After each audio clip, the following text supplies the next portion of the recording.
Shabbat Shalom. Shabbat Shalom. Let me tell you a little story about Judah and Tamar. In the grand scheme of things, when we read the tale of Joseph, it's easy to skip this chapter, as it seems to be completely unrelated.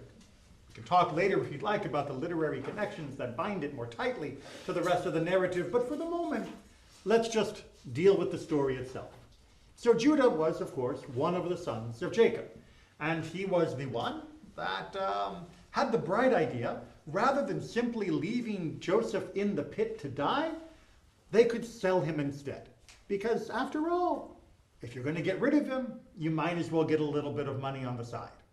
So that was who Judah was prior to this episode. And in this episode, it begins with Judah moving away from the rest of his family and setting up his own life. He has a wife, he has children, 3 young boys, and the first one grows up and needs to get married, and he marries a woman known as Tamar. No problem, perfectly normal. However, that first son, there was apparently something not so right about him, and he dies, leaving Tamar a widow, a young widow, very common in the ancient world. But in the ancient world, there was a thing that we now call the Levirate marriage, or Yibum. This was an idea. The Torah will eventually firm up its details, but the idea was simple. If a man has died and he has no children, then his widow will be betrothed automatically to his brother, and then the brother will take her as a kind of wife.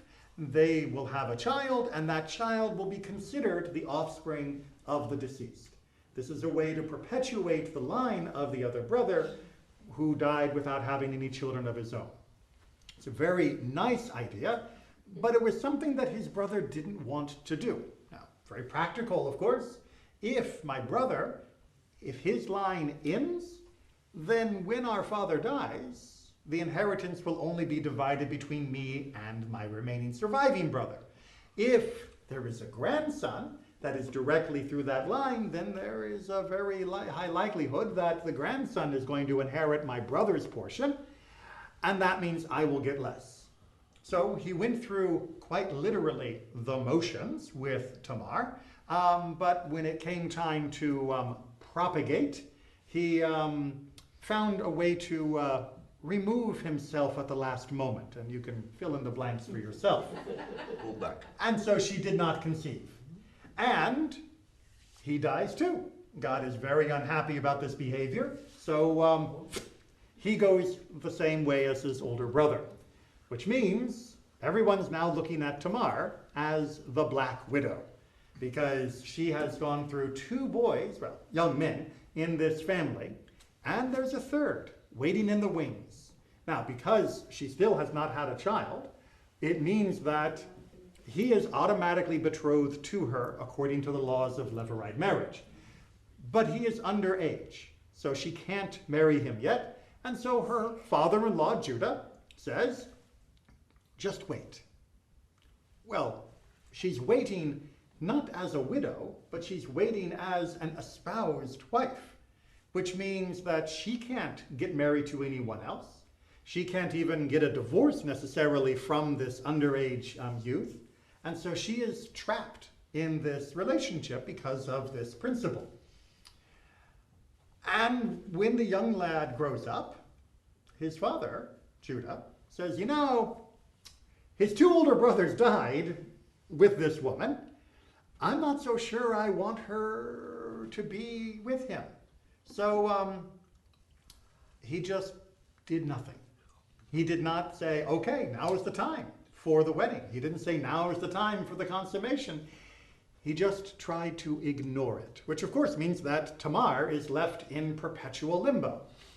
Tamar was not a woman to be left in perpetual limbo. She decided to take matters into her own hand. Now, later on, the Torah would clarify very precisely that it is only the brothers that can be involved in the Levirate marriage process. But at this stage, many, many hundreds of years before the Torah was given, things were a little looser. And so Tamar says, well, there's another male in the family that could help with this. His name is Judah. Now, he's never going to willingly come to my tent, so here's what I'm going to do. I'm going to dress up like a prostitute. And I'm going to go out to the area where they're doing the sheep shearing, because that was away from the main town. And when he comes by, I'm going to have a dalliance with him. And indeed, Judah shows up, and he says, basically, how much? And he's like, but I don't have any money on me. Typical. And so she says, don't worry, leave me your staff, your cord, and your seal. These are the equivalent of your car keys, your passport, your driver's license. Basically, she asks for his ID so that she can collect the debt at a later time once he has a little bit more liquid assets on him. And so they get together. She is wearing a veil, so he doesn't know who it is. And then he leaves. And she gets pregnant. And in the meantime, he tries to find the woman. He is at least an honest John. He does try to find her and send money to pay, or a sheep, in fact. And everyone's like, there's no one around here like that. And he's like, oh, well, I guess I'll just ignore this because I don't want to draw attention to this whole issue.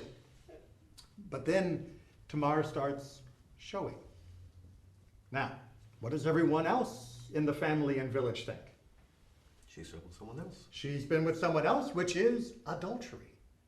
Because she was automatically betrothed to that youngest son, for her to be with someone else would be considered adultery in the eyes of the community. Now, like I said, in these early days, it was still permitted for her to be with the father-in-law as another member of the male household and all of that. It's complicated, but that was not the normal pattern, and therefore everybody is assuming that she has been sleeping around, that she has conceived with some other random man, and therefore, as an obvious, physically proven adulteress, she has to die. That was the penalty at the time. So, they pull her out, they put her in front of Judah, who is the head of the community, and he's like, yep, she must have committed adultery, time to kill her. And she's like, well, before you do, take a look at this staff, this cord, and this seal. Can you recognize them? And Judah does. Now, she does this in private. She does this without doing it as a big, grand display. And I fear the day when they make this into a mini-series for YouTube, because they're going to get this part all wrong. She does it discreetly. And Judah takes a look at them, and of course, he immediately recognizes, and he immediately realizes what has happened, that she was the woman by the side of the road that he had gone on, and that she was doing what was right, because she was preserving the legacy of his firstborn son, whereas he had given up on that. He had refused to do that, and she was doing what was necessary because the way he was treating her was incorrect. And he says publicly to the community, Sadka mimeni, she is more righteous than me. She is right. And out of that line, eventually comes the lineage that leads to King David.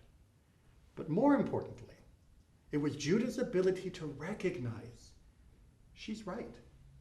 I was wrong.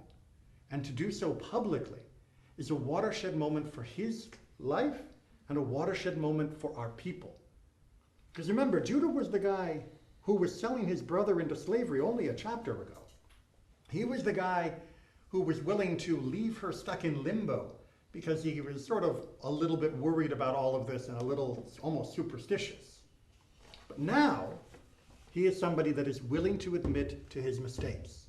He is somebody that is willing to fix his mistakes. And so when it comes time, in just another few chapters, to stand in front of this crazy Egyptian, Joseph in disguise, and defend his brother Benjamin, the new favorite of their father, it is Judah that steps forward. It is Judah that steps up and says, we were wrong for what we did to Joseph, and we are not going to let the same thing happen to Benjamin. And if that means I have to stay here as a slave instead of my brother, then so be it. I will stay here for Pharaoh, or for the servant of Pharaoh, and Benjamin will go home to our father, because he has also now experienced the grief of a father losing a child, and he does not want to cause that to happen to his father again. And because of that, our people were reunited, they survived the plague, and we become the nation of Israel. All because Sadka mimeni, he was able to say, she is more right than me. that ability to recognize someone else as being correct, even at your own expense, even at the risk that others are going to go, oh, did you hear about Judah and Tamar? Yeah, didn't you know it was her, but he was out with this woman. Even knowing that his reputation would take a hit, that he would be shamed by many, it was more important to do what was right and to publicly be seen to do what was right. He could have weaseled it out of it some other way, let the kid be considered a mamzer, let her live, but he didn't.